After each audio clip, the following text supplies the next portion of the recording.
नमस्कार, नमस्कार, नमस्कार. आणि आजच्या व्हिडिओमध्ये आपण बघणार आहोत की महादेवाला भजूच नका. कारण महादेव कारण महादेव पूर्ण डिस्ट्रॉय करणार, पूर्ण डिस्ट्रॉय करणार, पूर्ण डिस्ट्रॉय करणार. शून्य करणार तुम्हाला, पूर्णपणे शून्य करणार. आणि त्याच्यानंतर मग तो तुम्हाला ग्रोथ देणार. महादेवसारखा देव या जगात नाही आहे.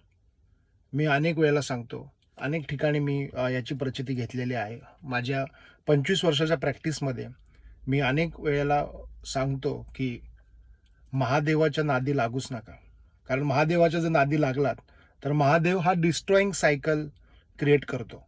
पण डिस्ट्रॉईंग सायकल क्रिएट करताना महादेवाची एक गोष्ट मला अतिशय आवडते, आणि ती म्हणजे ती डिस्ट्रॉईंग सायकल अतिशय सिस्टमॅटिक पद्धतीने, अतिशय सिक्वेन्सली, रँडमली नाही.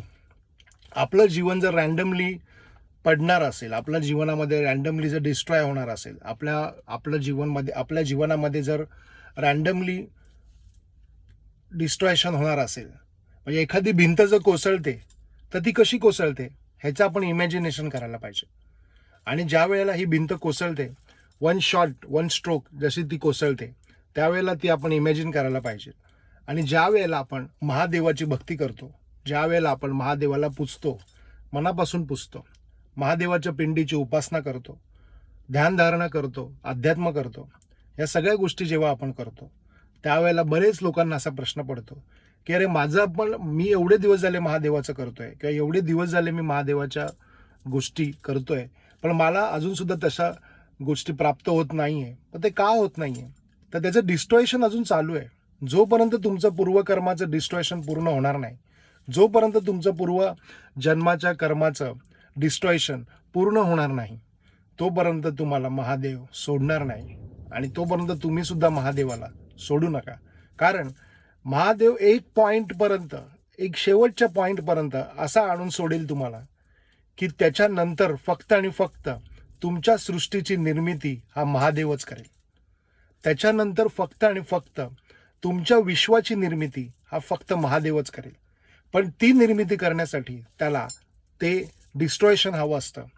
आणि त्याला त्याच्यातनं पूर्ण तुमचा अहंकार, पूर्ण तुमचा अहम, पूर्ण तुमचा वहम, पूर्ण तुमच्या शंका, कुशंका, पूर्ण तुमच्यामधला जो मी आहे, तुमच्यामधला जो सत्व आहे, तुमच्यामधला जो स्व आहे, तो सगळ्याचा सगळा डिस्ट्रॉय जोपर्यंत होत नाही, तोपर्यंत महादेव तुम्हाला पावत नाही.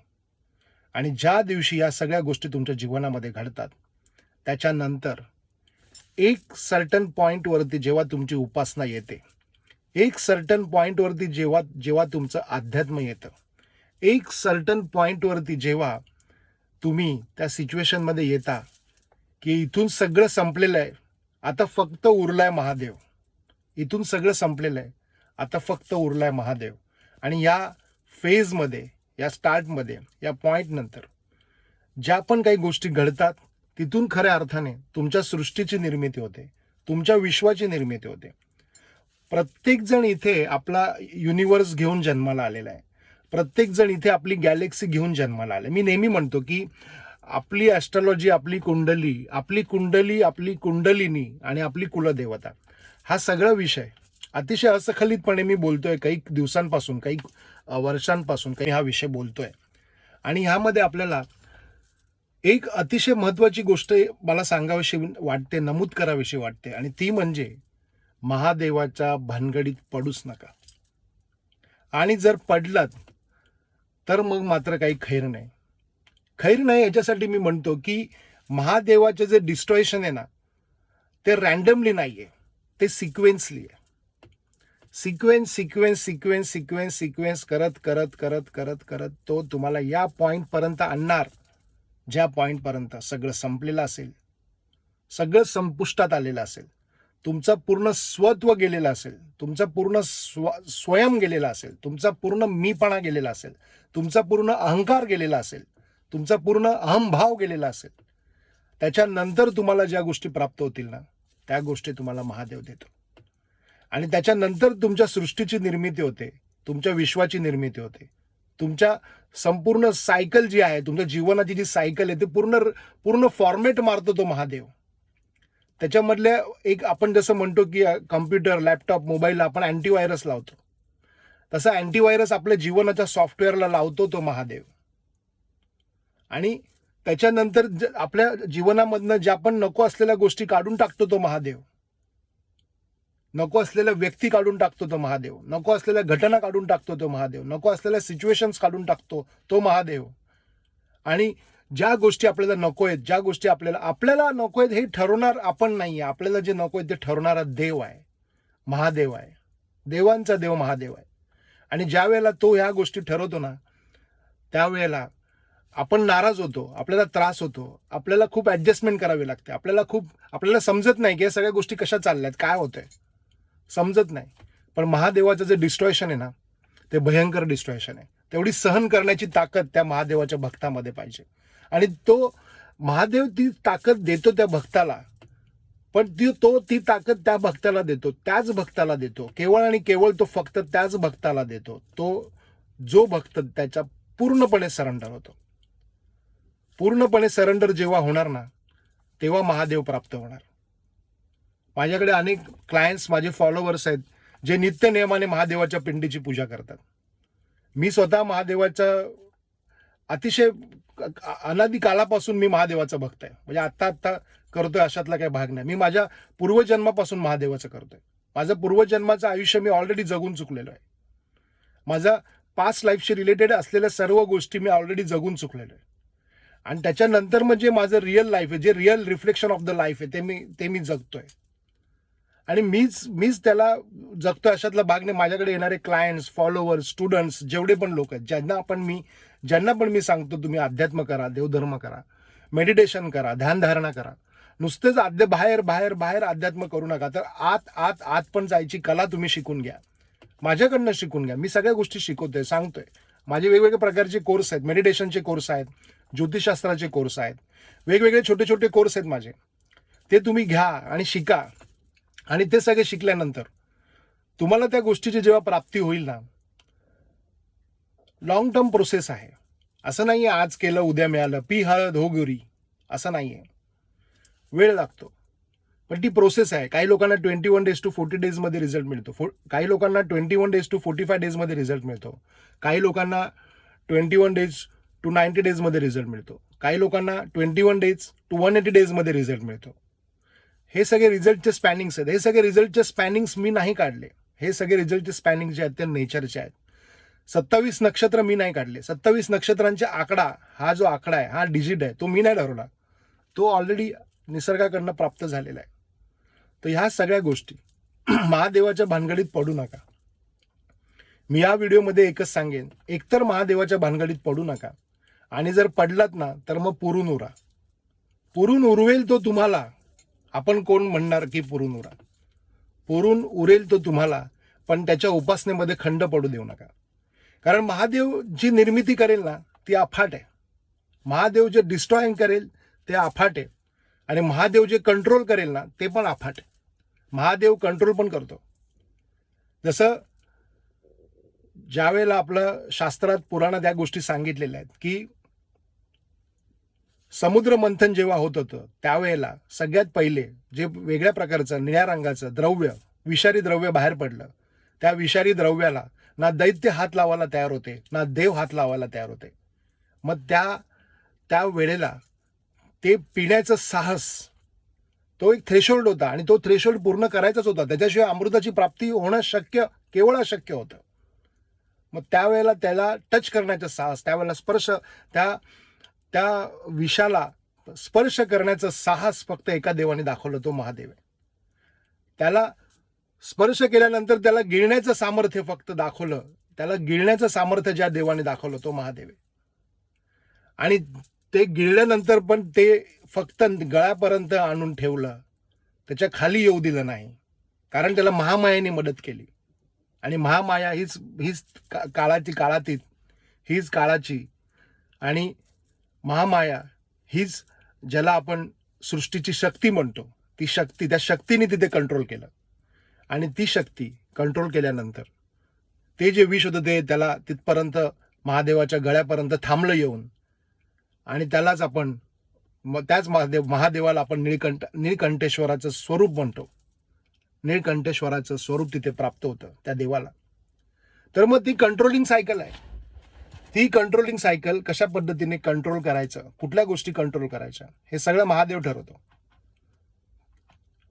त्यामुळे मी नेहमी या व्हिडिओच्या माध्यमातून मी एक गोष्ट सांगावीशी मला वाटते.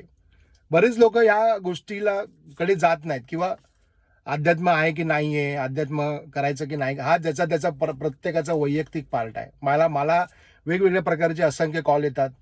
त्याच्यामध्ये काही लोक अध्यात्म देवधर्म करणारे पण असतात, बरेचसे तर ती लोक असतात. त्यातले पण काही लोकांना ते नको असतं किंवा काही लोक त्याला न मानणारे पण असतात. मला त्यांच्याविषयी काही म्हणायचं नाही. ज्याचं त्याचं जीवन आहे, ज्यांनी त्यांनी ठरवायचं आपल्याला या दिशेला जायचं का त्या दिशेला जायचं. पण ज्या लोकांना ह्या दिशेला जायचं त्यांना माझा सपोर्ट आहे. त्यांच्यासाठी मी संपूर्णपणे मार्गदर्शन करायला तयार आहे. ज्यांना त्याच्या अपोजिट डिरेक्शनला जायचंय त्यांनी त्यांचं जीवन त्यांच्या पद्धतीने जगावं. मला त्याच्याशी काही देणं घेणं नाहीये.